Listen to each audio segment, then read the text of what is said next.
box. In the days when the world was young, everything was beautiful, bright, and gay. The sun shone brightly, and the most beautiful flowers and fruits grew everywhere. There lived at the time a lovely boy called Epimetheus. He had everything he could wish for except a companion. One day he saw Mercury, who was a messenger, wearing a winged cap.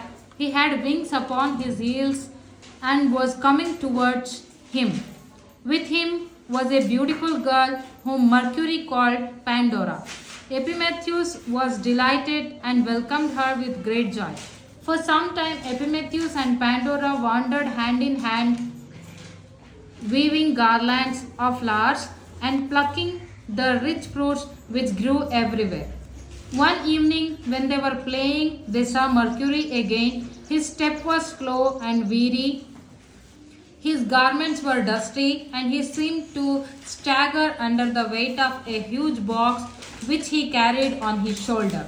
Pandora whispered to Epimetheus to ask Mercury to tell them what was in the box.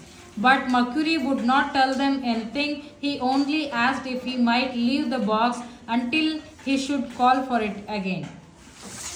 Mercury had hardly gone before Pandora began to be curious as to what was in the box. Epimetheus tried to coax her to leave it alone and come out to play.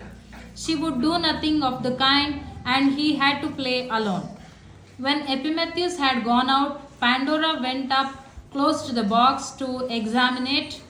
It was made of dark wood. On the top was a head so cleverly carved that it seemed to smile and encourage her. Around the box was tied a glittering gold cord.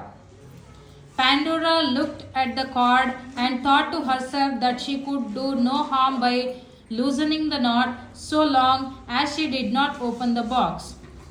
She set to work. It was a hard task. All the time Epimetheus was calling her to come out and join in his play. She was just on the point of giving up when suddenly the knot came undone and the cord dropped on the floor. Pandora thought she could hear whispers from the box. She put her ear to the lid and heard sad voices which said, Pandora, dear Pandora, have pity upon us. Free us from this dark prison. Open, open, we beseech you. Pandora's heart beat so fast and loud that she could hear nothing. Oh, she did not want to have one little peep. Just then she heard Epimetheus coming. She knew that he would wish her to leave the box alone, so she opened the lid just a very little bit. As she did so, all kinds of ugly stinging creatures flew out and filled the room. They stung Epimetheus and Pandora, and then out of the window they flew and spread sorrow and pain everywhere. Epimetheus and Pandora had never felt sorrow and pain, but after these things had stung them, they sobbed and cried. For the first time, Epimetheus spoke crossly to Pandora, blaming her for all that was going on. Suddenly they heard a sweet voice from the box which said, Open, open, and I will heal your wounds. Please let me out. Epimetheus asked Pandora to open the box, for he said, There may be some good fairy who will help us. There cannot be anything worse than those which have come out already.